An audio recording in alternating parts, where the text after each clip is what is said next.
la creación de un conjunto habitacional, además de proveer de vivienda a sus residentes, se debe proporcionar bien aquellos elementos del equipamiento urbano complementarios a la vivienda, que son indispensables como servicio urbano para la población, entre los cuales cuentan principalmente como plantel de enseñanza, mercados públicos, zonas de comercio, parques, espacios libres y servicios médico-asistenciales.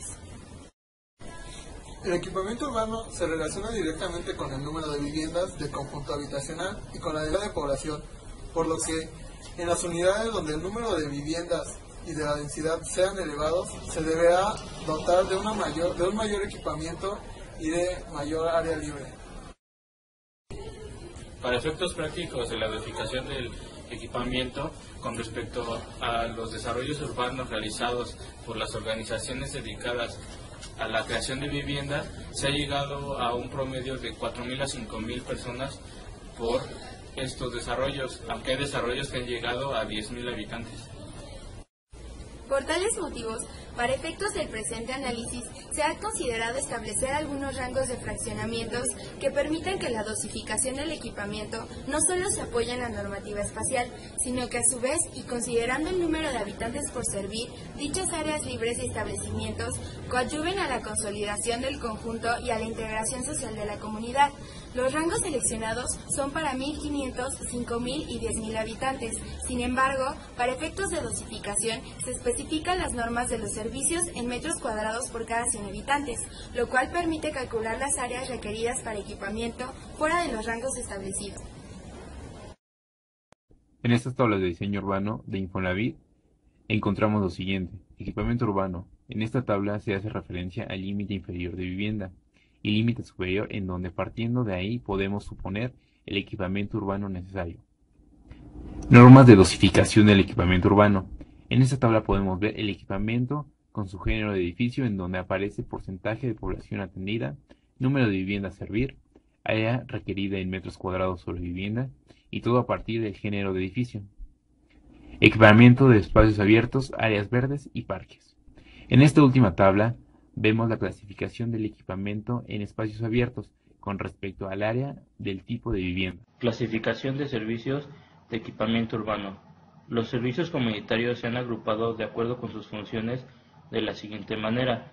Inciso A. Equipamiento comercial, el cual contiene misceláneas, tiendas, tianguis y mercados.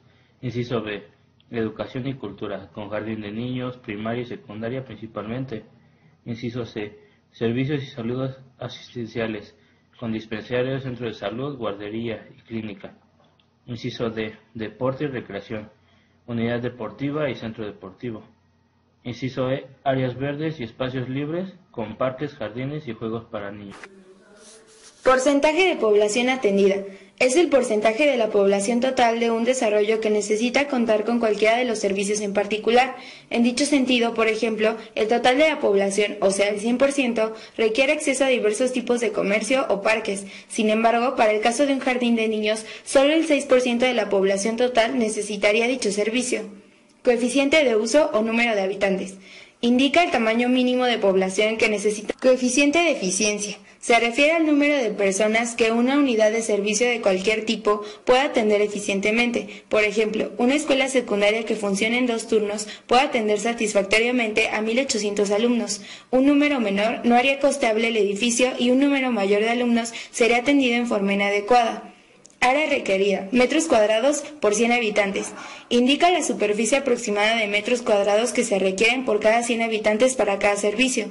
De acuerdo con lo anterior, se podría formular, por ejemplo, que si en un mercado requiere entre 13 y 22 metros cuadrados por cada 100 habitantes, para un fraccionamiento de 5.000 habitantes se necesitaría contar con una superficie aproximada de 650 a 1.100 metros cuadrados. Radio de influencia. Indica la distancia máxima estimada hasta la cual tiene influencia una unidad de servicio o, visto de otra forma, se refiere a la distancia máxima desde donde puede acudir la población a una unidad específica de servicio. La determinación del radio de influencia se basa en que los recorridos que realice el usuario para utilizar el servicio no sean excesivos. Por ejemplo, una guardería debe servir a la población que habita a su alrededor a una distancia máxima comprendida entre 350 y 1.000 metros y una escuela primaria entre 500 y 700 metros. Cálculo de requerimientos de suelo y dosificación de establecimientos de equipamiento social. Suelo. Para la dosificación del suelo requerido en función del número de viviendas y habitantes por servir, se ha considerado los parámetros siguientes sobre densidades habitacionales. Baja, de 0 a 30 viviendas por hectárea por promedio por familia de 5.6, de 0 a 168 habitantes por hectárea. Media, de 30 a 60 viviendas por hectárea por promedio por familia de 5.6, de 168 a 336 habitantes por hectárea.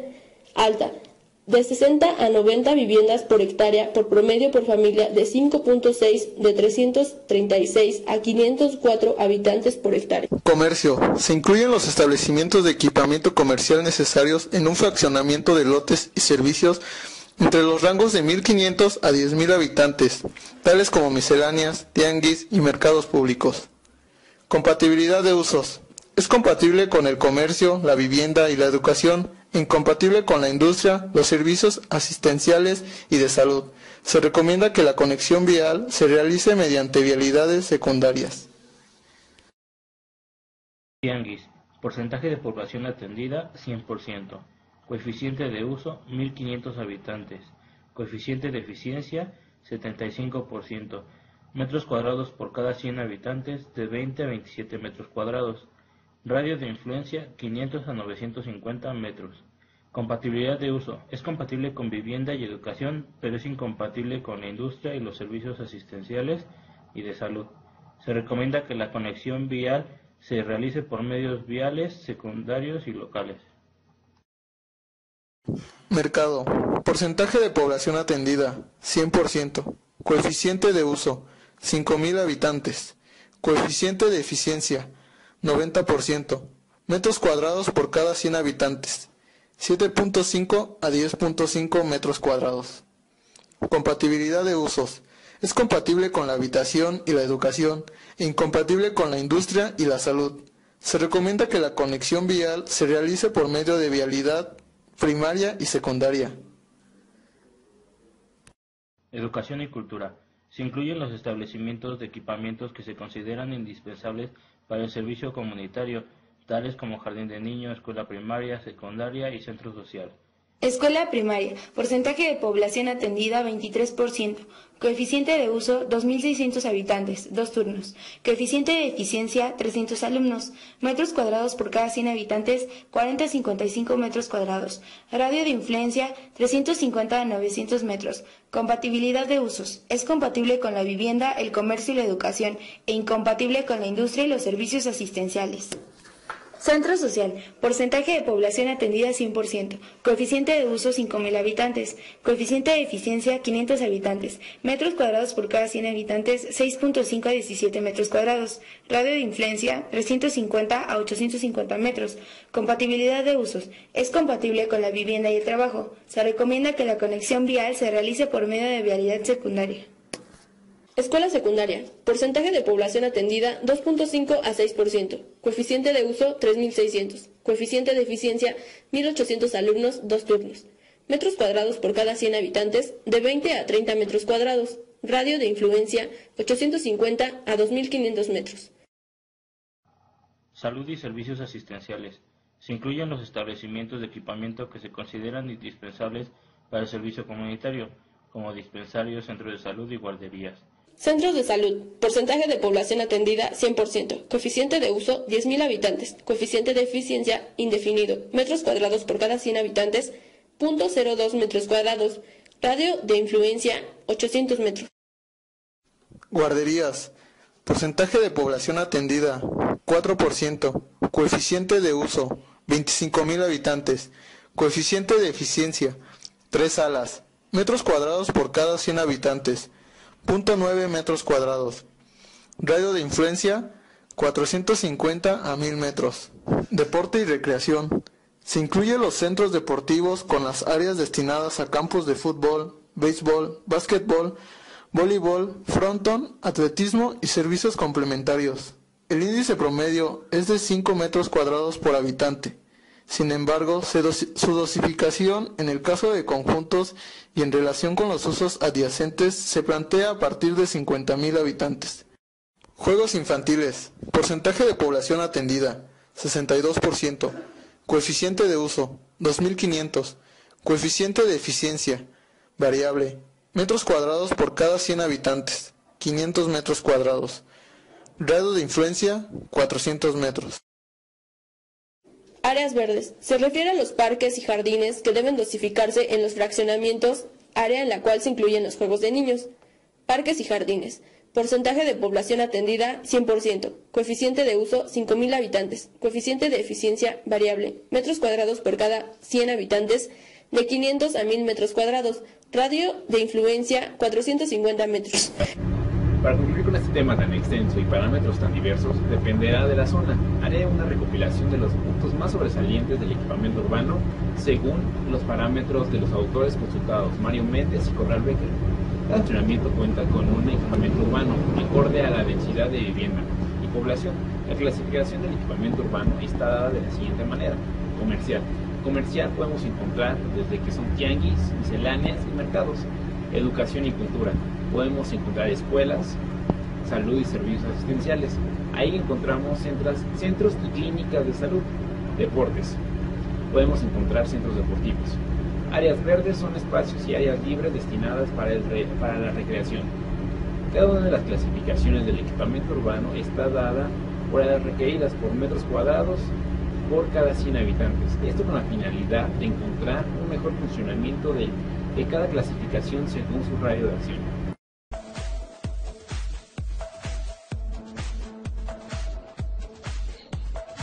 El que un país en vías de desarrollo cambie de estructura económica tiene como efecto directo e irreversible un proceso de urbanización.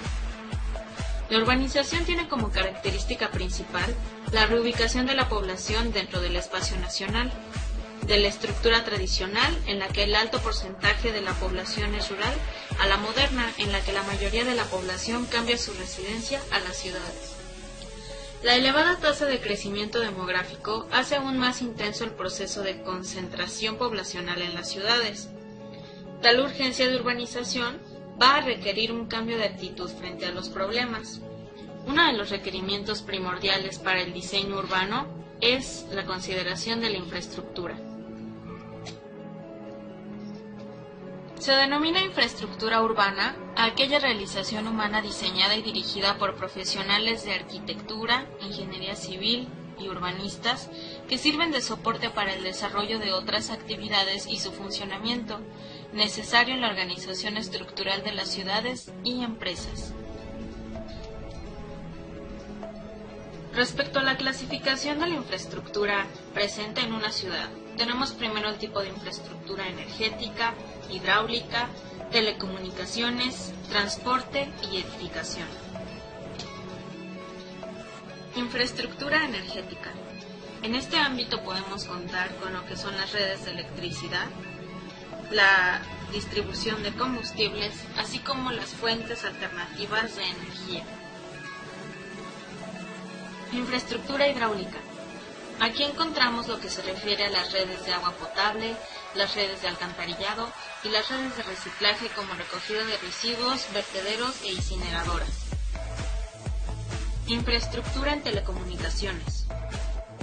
En este ámbito podemos contar con las redes de telefonía fija, las redes de televisión abierta, fibra óptica y redes de telefonía celular.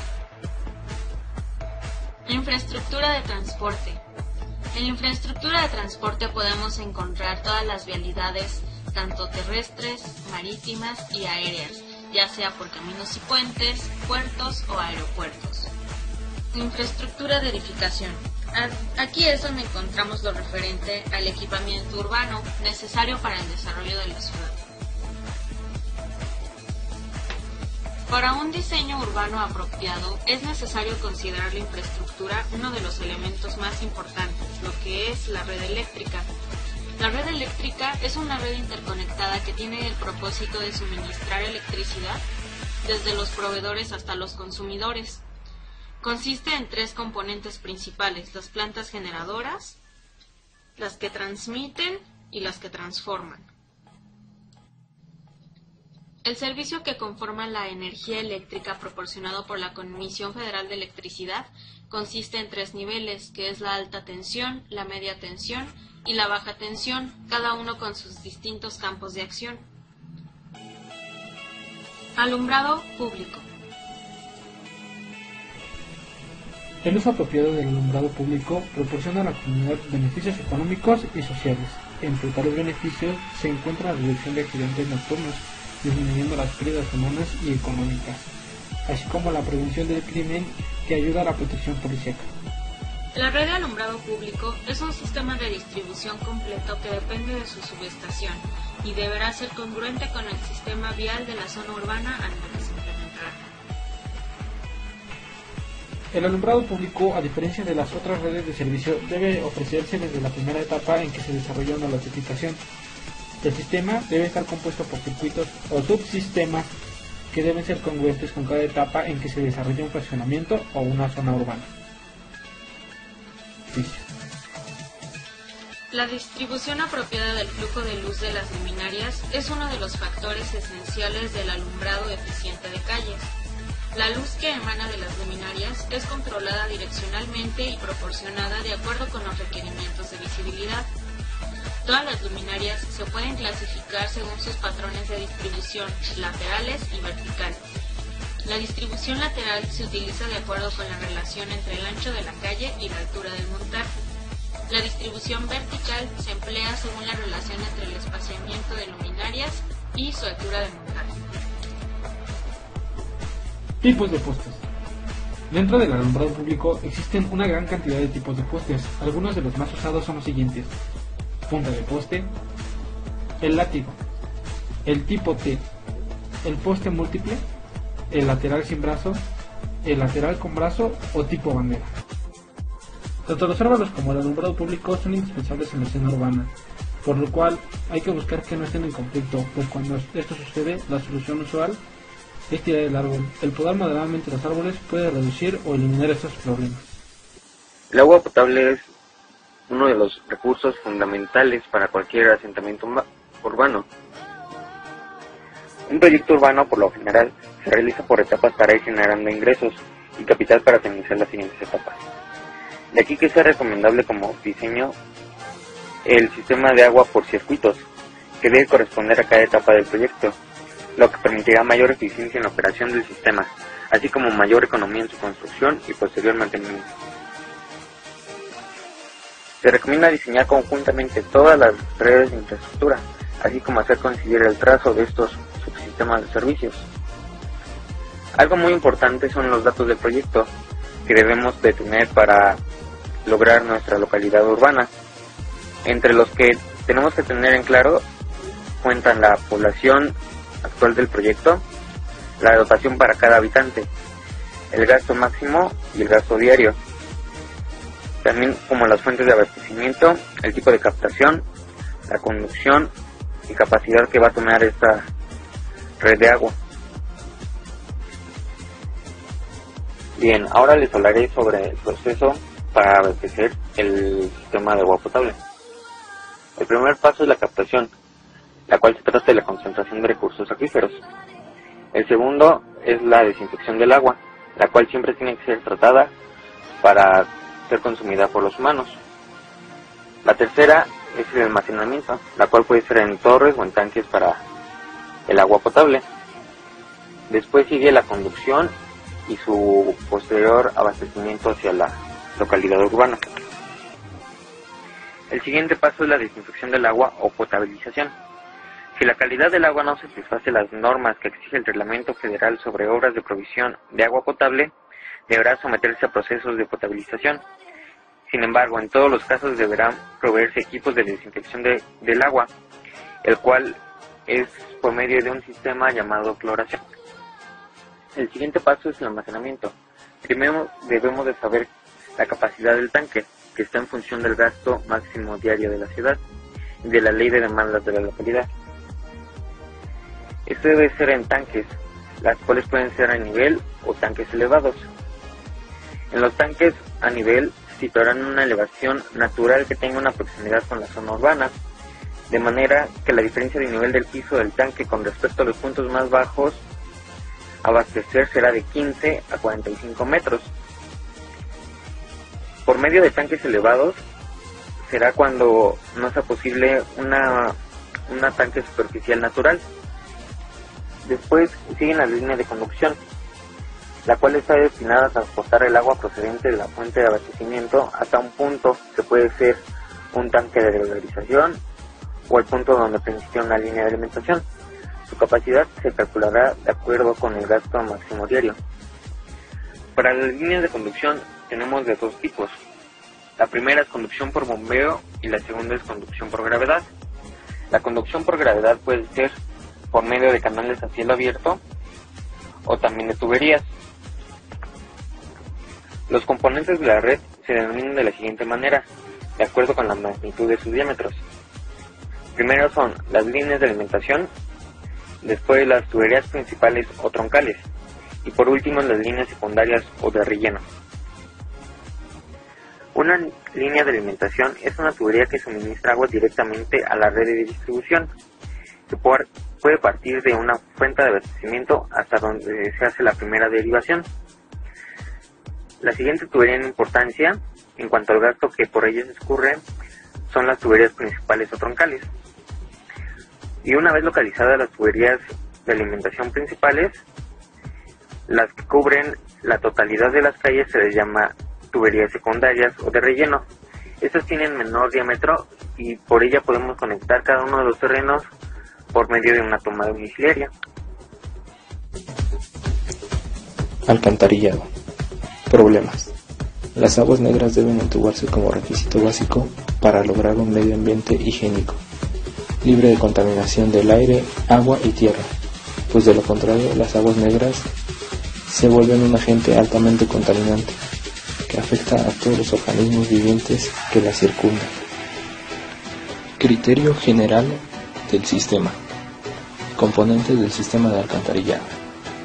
Colección, captación y conducción de aguas negras mediante tubería. Tratamiento, purificación de aguas negras para evitar contaminación y aprovecharlas nuevamente en usos no domésticos. Desalojo, disposición de aguas negras al ciclo ecológico. Tipos de sistemas de colección. Sistema de zona. Características, usados para sistemas sanitarios combinados. Ventajas, elimina bombeo óptimo en áreas de topografía irregular y plana. Desventajas, requiere largos colectores, líneas principales, tiene dificultad de expandirse. Sistema interceptor. Características, para sistemas sanitarios combinados. Para recoger aguas pluviales escasas, requiere cauces naturales para encauzar el agua que no puede captar. Ventajas, permite una sola planta de tratamiento. Desventajas, requiere largos colectores principales. Dificultad de expansión y peligro de contaminación. Sistema radial. Características, para sistemas sanitarios independientes o combinados, usados en terrenos planos. Ventajas, fácil de expandirse. Desventajas, requiere varias plantas de tratamiento. Sistema en abanico. Características, raramente usado para sistema combinado por dificultad de expansión. Ventajas, permite una sola planta de tratamiento, concentra el caudal en una sola descarga. Desventajas, dificultad de expansión. Sistema perpendicular. Característica, raramente causado en sistemas combinados. Ventajas, tiene la más pequeña ruta de desalojo, permite vaciado directo en grandes caudales de lluvia. Desventajas, peligro de contaminación, requiere múltiples plantas de tratamiento. Componentes del sistema de colección de aguas negras. Descarga, función, conexión domiciliaria al sistema. Características, tubería de acceso al servicio domiciliario 4 pulgadas, mínimo de diámetro. Líneas de colección. Función, captar las aguas de desecho y encauzarlas en líneas principales. Características, mínimo de 8 pulgadas de diámetro. Limpieza por velocidad y posible limpieza física. 6 pulgadas de diámetro si no se planea expansión. Tubería a profundidad, concentra las aguas de las líneas principales. Pozos de visita. Función, acceso a visita, limpieza o puntos de cambio de velocidad y pendiente o cambio de dirección. Característica, 0.6 a 1 metros de diámetro cada 90 o 120 metros si la tubería es menor de 24 pulgadas de diámetro. Se separa 180 metros o más, requiriendo todos los cambios de dirección y de nivel o elevación. Puede servir para proteger excesos de velocidad de los escurrimientos. Bombas. Función: forzar el envío de un nivel más alto, evita tubería profunda. Características: opción según pendientes de las redes o topografía, requiere mantenimiento del equipo. Subcolector. Función: captar el flujo de líneas de colección. Característica: captación directa de aguas usadas, líneas a poca profundidad, diámetros menores de tubería, poca pendiente de redes. Colectores. Función: capta el flujo de los subcolectores. Característica: en el sistema de todas las líneas laterales y de servicio deben estar arriba de la principal para economía de flujo. Diámetros mayores de tubería, pues concentra las aguas de líneas laterales. Sistemas de desalojo. Fosa séptica. Características: requiere una zona de secado para eliminar los líquidos. El sistema depende del suelo y sus condiciones geológicas. La zona de secado debe estar a una distancia máxima de 30 metros de la fosa. Retiene los sólidos y trabaja como una planta de tratamiento, pendiente mínima de 20 centímetros cada 30 metros. Ventajas: buen control de contaminación. Desventajas: gastos mayores de inversión que el costo del sistema público. No se puede emplear fácilmente y requiere mantenimiento. Césped. Características: no requiere secado, concentra sólidos y líquidos en un tanque y deja escurrir lentamente los líquidos hacia afuera. Depende de un tipo de suelo y sus características geológicas. Ventajas: bajo costo. Desventajas: tiene peligro de contaminación. Letrina. Características: consiste en hoyos en el suelo para pequeños volúmenes, 1.5 metros mínimo de profundidad, tratado y cubierto con 50 centímetros de tierra después de que se haya llenado. Una vez lleno habrá que volver a hacer otro hoyo. Ventajas: prácticamente sin costo. Desventajas: no debe usarse en zonas de captación de agua por pozos o manantiales, contamina el agua fácilmente. Sistema superficial de recolección de agua pluvial. Banqueta.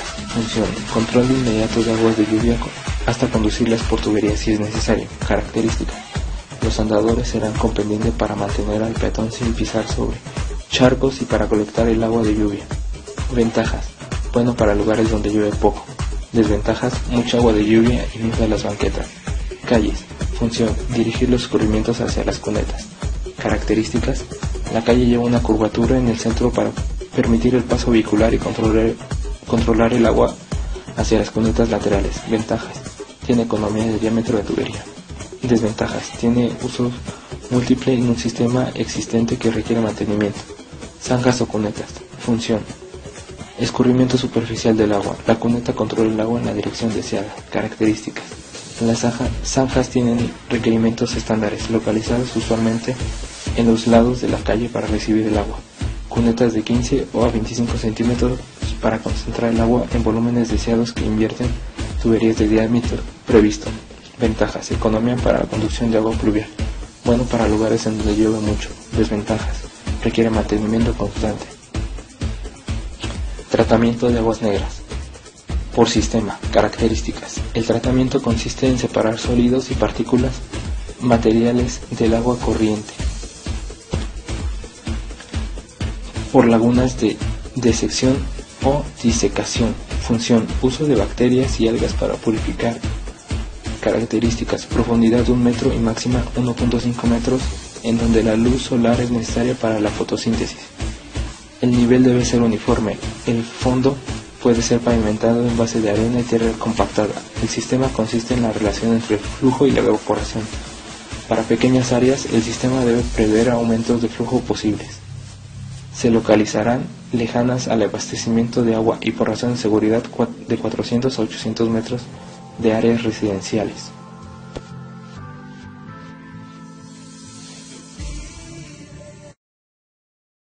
El sistema vial urbano es el sistema circulatorio de la ciudad. La vialidad tiene como función propiciar el acceso y la interrelación entre los puntos de una zona de manera organizada. La vialidad se diseña en función a los siguientes elementos: el usuario, el tipo de vehículo, la velocidad del vehículo, la frecuencia de uso. Para cumplir con el punto de localización de vías principales se deben formular criterios de localización, luego trazar un esquemático de la vialidad para jerarquizar vías primarias de avenidas y al final evaluar un trazado vial en función del impacto ecológico, económico y funcional. Continuando con el diseño vial se hace una zonificación de usos de suelo, así como una orientación general del trazado. Luego se calcula el volumen por modalidad de circulación, se consultan las normas y reglamentos y se diseña esquemáticamente el sistema vial. Para concluir finalmente con un diseño de elementos viales se debe de realizar unas secciones que son de anchos de calles, banquetas, arroyos, guarnición y el camellón. Luego continuamos con un alineamiento vertical y horizontal, diseñando finalmente las curvas y radios de giro, para continuar con unas intersecciones de pasos a desnivel y los enlaces. Luego debemos tomar en cuenta el estacionamiento, el señalamiento y los retornos, y al finalizar los elementos menores que son los muros de contención, rampas y taludes. Como criterio de modificación de los terrenos para proyectos viales se recomienda lo siguiente. El alineamiento de la vialidad debe ser perpendicular a las curvas de nivel cuando éstas determinen una pendiente mayor a 8%, referida a la figura 8.1. El alineamiento de la vialidad debe ser angulada de 5 a 30 grados con respecto al alineamiento de las curvas de nivel cuando éstas determinen una pendiente de más del 16%, referida a la figura 8.2. En la tabla 8.1 nos dice que la vialidad urbana va de acuerdo con el vehículo del usuario, en donde la bicicleta requerirá un porcentaje de pendiente del 4 al 7%, el auto del 4 al 12% y el camión va de un 4 a un 8%. Otro elemento de las vialidades son los camellones, los cuales existen dos tipos, los pintados sobre pavimento y los alzados con guarnición. Los camellones pintados se dividen en tres tipos, de acuerdo a la vuelta que proporcionan. Para entender qué es una intersección vial debemos tomar en cuenta diferentes puntos. Entre ellos está el de entronque, que es una zona donde se unen o cruzan dos o más caminos permitiendo la mezcla de las corrientes. De igual manera se llama pasos a la zona donde se cruzan dos vías terrestres sin que se puedan unirse las corrientes de tránsito. A cada vía que sale o llega a una intersección y forma parte de ella se le llama rama de intersección. A las vías que unen las distintas ramas de una intersección se les llama enlaces, y si estas unen dos vías en diferente nivel se les denomina rampas. El cambio de ruta de un vehículo implica cambios en su dirección, lo que ocasiona movimientos de divergencia, convergencia o cruce de una trayectoria. En la siguiente imagen podemos ver los elementos que conforman una glorieta. Los elementos son una isleta central, isletas canalizadoras, ramas de intersección, cada una con su entrada y salida, el ancho de la calzada de la glorieta y la longitud de la zona de entrecruzamientos. En las siguientes imágenes se muestran tipos de glorietas. En la primera imagen es una glorieta con 3 ramas, en la segunda una glorieta con 4 ramas con isleta alargada para favorecer el flujo sobre la avenida principal. En la tercera es una glorieta de 5 ramas con isleta circular o alargada dependiendo de las condiciones del flujo. En la cuarta es una glorieta con preferencia a la avenida y ramas laterales para entrecruzamiento y tránsito lento. La última es una glorieta con avenida principal y ramas laterales para tránsito a calles secundarias. Las isletas pueden clasificarse en cuanto a su función en 3 grandes grupos: las canalizadoras, las separadoras y las de refugio.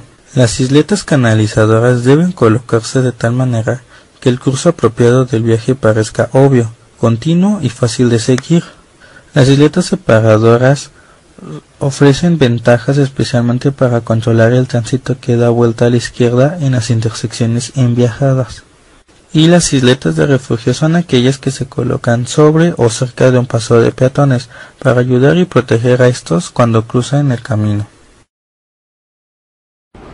El siguiente tema es patrones urbanos, el cual está clasificado en 4 principales, que es sistema cuadricular, sistema radial, sistema lineal y sistema curvilíneo.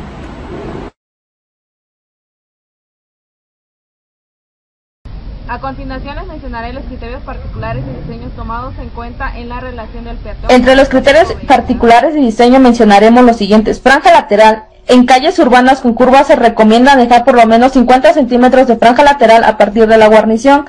Las pendientes permisibles son del 14%, aunque 6% es lo más común.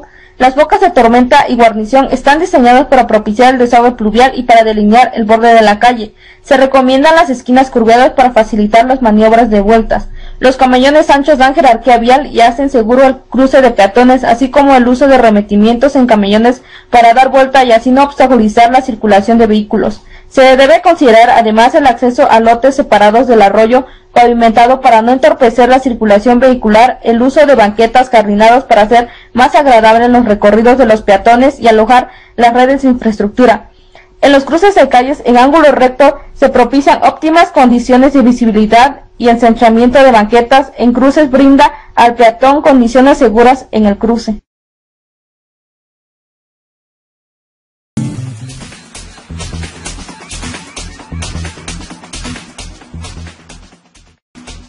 La imagen urbana engloba más elementos que simplemente el estado físico que deben tener las edificaciones.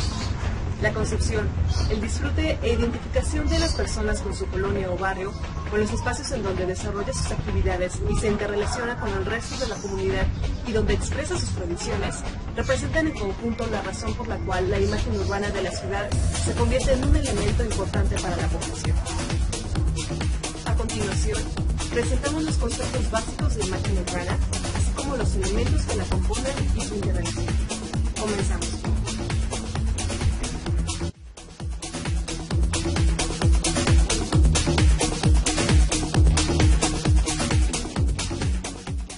Homogeneidad en el tipo de construcciones, alturas, materiales, colores, etc.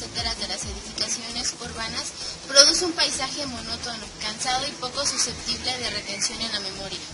La masa amorfa de urbanización no produce una imagen clara que pertenezca a un contexto urbano, por lo tanto la comunidad no desarrolla un arraigo por el lugar en el que vivo.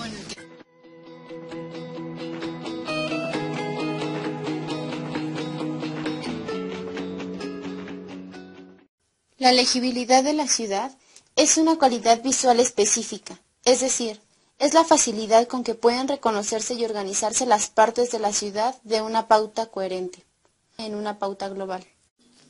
Imaginabilidad, de acuerdo a Lynch, es la cualidad de un objeto físico que puede suscitar una imagen vigorosa en cualquier observador, forma, pauta o distribución que facilita la elaboración de imágenes mentales del medio ambiente que son vívidamente identificadas, poderosamente estructuradas y de gran utilidad. Él exige identidad, estructura y significado. Identidad se refiere a la identificación de un objeto, su distinción con respecto de otras cosas, reconocimiento como entidad separable, individual y unitaria. La imagen debe incluir la relación espacial o pautal con el observador y con otros objetos. En cuanto al significado, el objeto debe poseer un significado práctico o emotivo para el observador.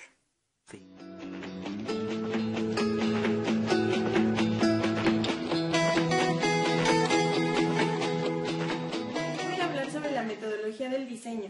Punto 1. Definir la apreciación estética o formal del usuario. Punto 2. Identificar los elementos visuales y formales predominantes en el terreno. Punto 3. Determinar el potencial en desarrollo del terreno y sus implicaciones funcionales, formales y espaciales. Punto 4. Identificar elementos normativos del diseño urbano, como identidad, significado y orientación. Punto 5. Definir el carácter de la obra, como profundidad, masa, texturas y secuencias. Punto 6. Proponer elementos de diseño que estructuren la imagen.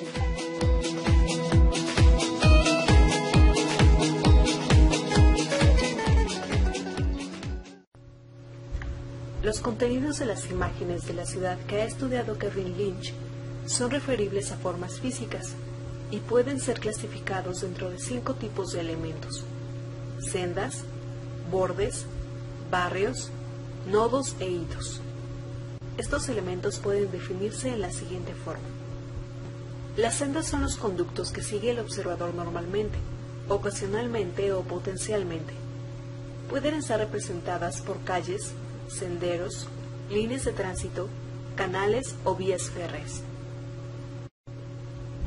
Los bordes son los elementos lineales que el observador no usa o considera sendas. Son los límites entre dos fases, rupturas lineales de la continuidad como playas, cruces de ferrocarril, bordes de desarrollo o muros. Constituyen referencias laterales y no ejes coordinados. Estos bordes pueden ser vallas, más o menos penetrables, que separan una región de otra, o bien pueden ser suturas, líneas según las cuales se relacionan y unen dos regiones. Los barrios o distritos son las secciones de la ciudad cuyas dimensiones oscilan entre medianas y grandes, concebidas como de un alcance bidimensional en el que el observador entra en su seno mentalmente y que son reconocibles como si tuvieran un carácter común que los identifica. Siempre identificables desde el interior, también se los usa para la referencia exterior en caso de ser visibles desde afuera. La mayoría de las personas estructura su ciudad hasta cierto punto en esa forma, quedando margen para las diferencias individuales en cuanto a si las sendas o los barrios son los elementos preponderantes. Los nudos son los puntos estratégicos de una ciudad a los que puede ingresar un observador y constituyen los focos intensivos de los que parte o a los que se encamina. Pueden ser ante todo confluencias, sitios de una ruptura en el transporte, un cruce o una convergencia de sendas, momentos de paso de una estructura a otra. O bien los nudos pueden ser sencillamente concentraciones cuya importancia se debe a que son la condensación de determinado uso o carácter físico, como una esquina donde se reúne la gente o una plaza cercada. Algunos de estos nodos de concentración constituyen el foco y epítome de un barrio, sobre el que irradian su influencia y del que se yerguen como símbolos. Se les puede dar el nombre de núcleos. Los hitos son otro tipo de punto de referencia, pero en este caso el observador no entra en ellos, sino que les son exteriores. Por lo común se trata de un objeto físico definido con bastante sencillez. Su uso implica la selección de un elemento entre una multitud de posibilidades.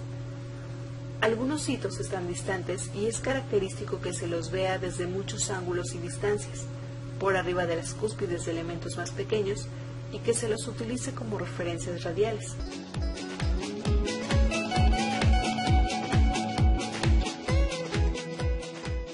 Continuando con nuestro principal tema, que es elementos del diseño, yo les hablaré de algunos conceptos que se utilizan en la imagen urbana, esto con la finalidad de que puedan comprender que para crear una imagen no se requiere solamente de un concepto, sino del conjunto de ellos, para crear un contexto urbano armónico, legible, relevante y significativo para la comunidad. El siguiente concepto es jerarquía. Puede haber dos variantes de jerarquía. Una puede ser espacios centrales a los que todos los demás elementos se subordinan. Por ejemplo, en la imagen podemos apreciar que se enmarca un edificio significativo de valor patrimonial, cerrando la calle para crear un remate visual. La segunda variante nos habla de que un elemento dominante puede unir a elementos mucho más pequeños. Por ejemplo, en la imagen podemos apreciar que se imprime un interés visual a los elementos arquitectónicos presentados. Esto con el manejo variado de los planos, es decir, pisos, en cuanto a materiales y niveles. El siguiente concepto es congruencia. Congruencia es la búsqueda de una estructura formal visual y que todos los elementos funcionen en conjunto. El último concepto es secuencia visual. Es un elemento perceptual, por lo tanto, su papel principal es hacer que el usuario tenga un desplazamiento agradable, incitante y de reveladoras novedades. En esta última imagen se puede apreciar la secuencia visual, articulada con el cambio de niveles y materiales en el piso, el uso de vegetación variada, distintos salientes y el uso de mobiliario variado. Forma y espacio. La forma arquitectónica es el punto de contacto entre la masa y el espacio. Definiendo el punto de articulación entre la masa y el espacio, se afirma que la interrelación hombre con su entorno ambiente es claro y mutuo. Definición del espacio. Se debe pensar sobre el diseño de edificios y de sistemas de circulación, así como establecer volúmenes de espacio que estén a escala con las necesidades que presenten. Estos volúmenes del espacio deben estar inspirados por las formas arquitectónicas. De esta manera se podrá establecer riqueza y variedad en la ciudad, proporcionando congruencia entre las formas arquitectónicas y los espacios que sirven como atributos del mismo diseño urbano. Puntos en el espacio. En muchos de los edificios modernos se tiende a perder la articulación con el espacio, perdiendo con ello la posibilidad de relación armónica.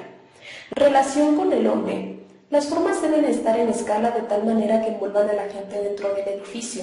Los grandes edificios deberán estar diseñados para establecer una conexión de escala con la gente.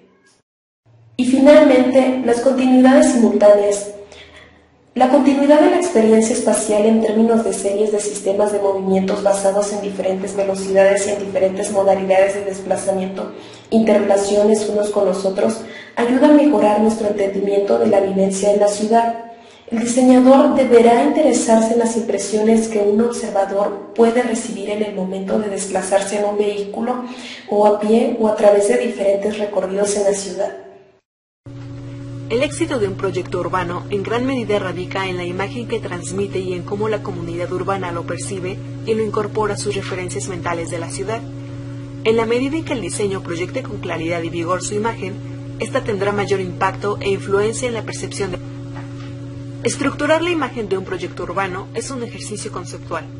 Para ello se recomienda combinar adecuadamente atributos que concilien mejor el conocimiento de la comunidad y de la ciudad, las condicionantes del medio y las necesidades del cliente, seleccionando a aquellos que transmitan con mayor efectividad la imagen basada en la mezcla de valores y conceptos apropiados. La clave para estructurar una imagen consiste en proponer conceptos que aporten y expresen valores formales, espaciales o visuales, con los cuales la comunidad se puede identificar y le sea posible hacer suyos.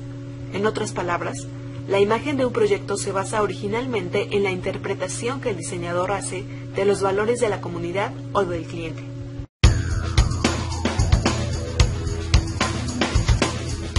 Yo les hablaré de los problemas dentro del mobiliario urbano.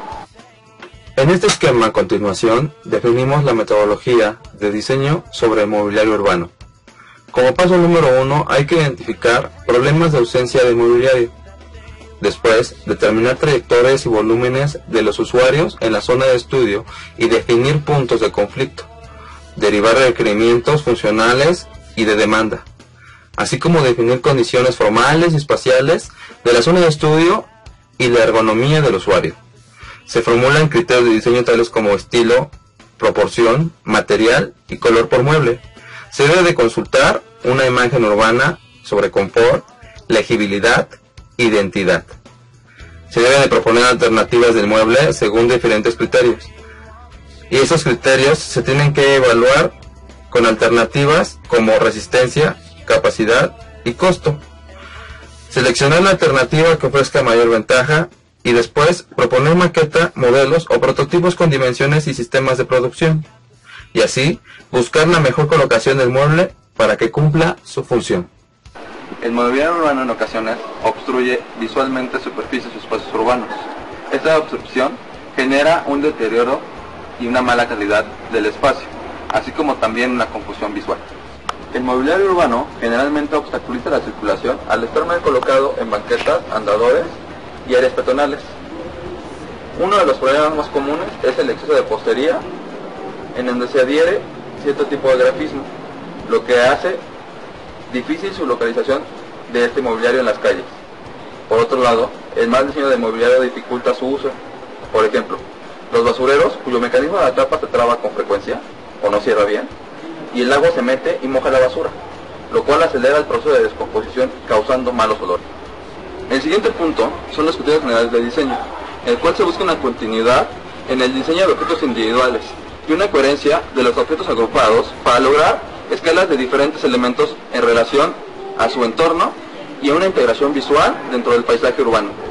Esta agrupación de mobiliario debe permitir una fácil localización para los usuarios y que puedan emplear varios sin necesidad de desplazarse. Además, ello permite un mejor y más económico mantenimiento. Se debe colocar elementos de mobiliario urbano en relación a su uso y función para satisfacer las necesidades derivadas a las actividades que se desarrollen en el sitio. Hola, yo les voy a hablar sobre las bancas. Las bancas deben proveer descanso a sus usuarios y proporcionar una posición cómoda en un lugar acogedor.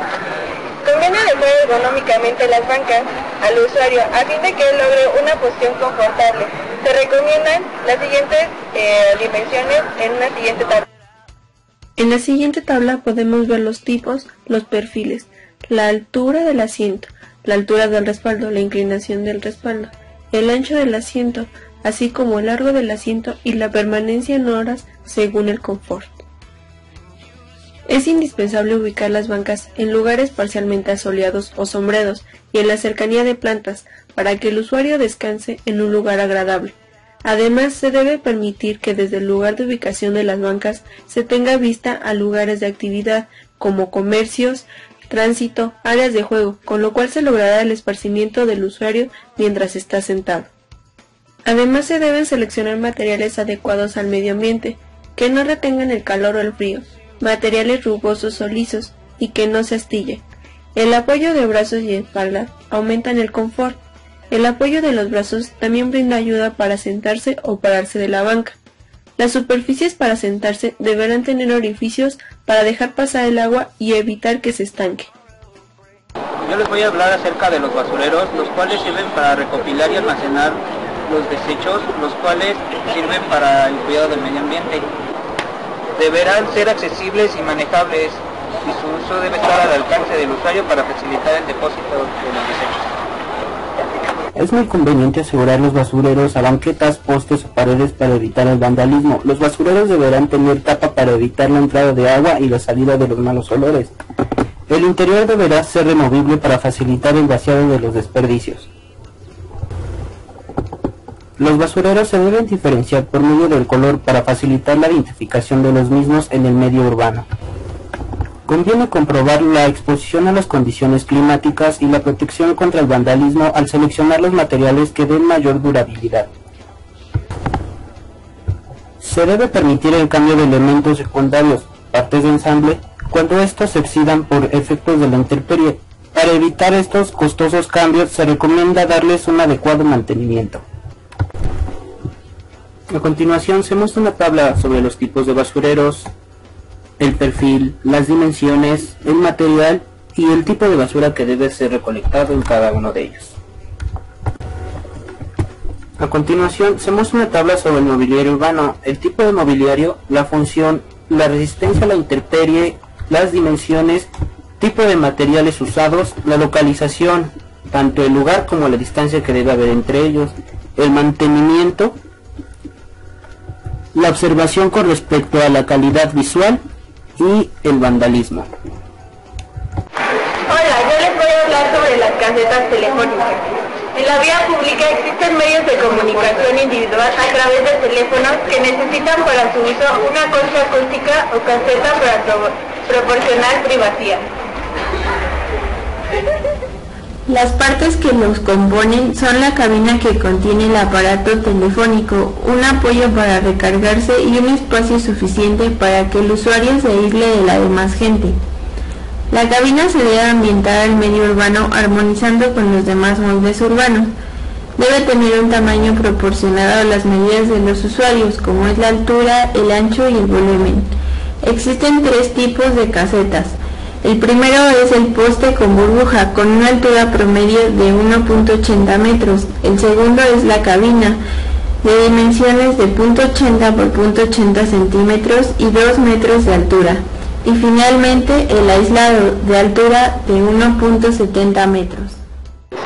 También les voy a hablar sobre las paradas de autobuses. Las paradas de autobuses son muy importantes para el usuario como protección contra el mal tiempo. Generalmente se proporcionan bancas para hacer más cómoda la espera de sus usuarios. Además, las paradas le dan al usuario seguridad y una visibilidad casi completa, puesto que los autobuses se detienen en un lugar determinado, evitando así que los usuarios se dispersen. Las casetas abiertas se recomiendan para lugares tropicales o de calor excesivo, en donde se requiere aprovechar las corrientes de aire para dar confort a los usuarios. En zonas templadas se recomiendan casetas semiabiertas que tengan buena ventilación, protegiendo del asoleamiento que no es muy fuerte. Para climas fríos se recomiendan casetas cerradas que evitan la circulación cruzada de aire y la penetración de lluvia. Estas pequeñas construcciones deben estar hechas de material ligero prefabricado, además de ser desmontables y de fácil manejo y transportación. Existen diferentes elementos que sirven para obstaculizar las zonas donde los vehículos no deben entrar, como lo son topes, banquetas, postes y barreras de contención. Existe un tipo de poste pequeño y de baja altura cuya función es la de impedir la entrada de vehículos a una zona específica. Generalmente son de concreto y tienen un pintado llamativo. Un obstáculo para los automóviles son las banquetas, cuya función es obstruir el acceso de vehículos a zonas peatonales. Los topes dentro del mobiliario urbano brindan seguridad al usuario peatonal, ya que obliga a los conductores de vehículos a disminuir la velocidad, haciéndoles circular más despacio y evitando accidentes. Al igual que estos, las barreras de contención brindan seguridad y una apariencia estética a las vías rápidas, evitando accidentes, aunque a veces estos obstaculizan la fluidez del tránsito. Dentro del mobiliario urbano, la vegetación es un factor muy importante, ya que ambienta los elementos artificiales con los naturales, buscando un aspecto visual agradable.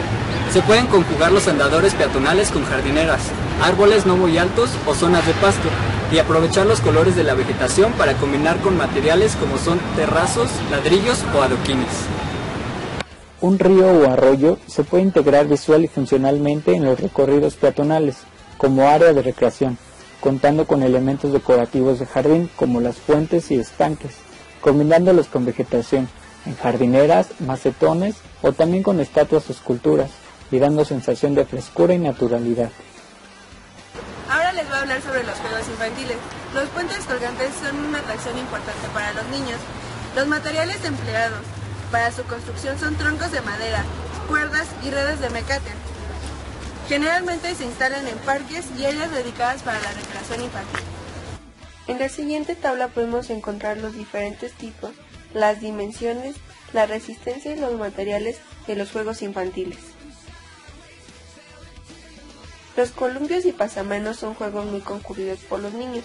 El costo de estos juegos es relativamente bajo. Su resistencia a la intemperie es muy alta y como mantenimiento solo requiere de engrasado y pintado de vez en cuando. Pueden hacer juegos combinados con tubos, cubos, escaleras, redes de mecate, etc. Las resbaladillas son complemento de los columpios. Están construidos con tubo de fierro, lámina y uniones remachadas unidas por soldaduras. Su costo es bajo y su mantenimiento también, excepto la pintura que debe de hacerse más o menos una vez cada año. Otra atracción para los niños es una estructura tubular.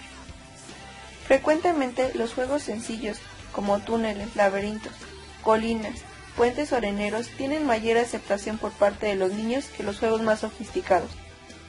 Con estos juegos se busca la participación de los niños de todas las edades.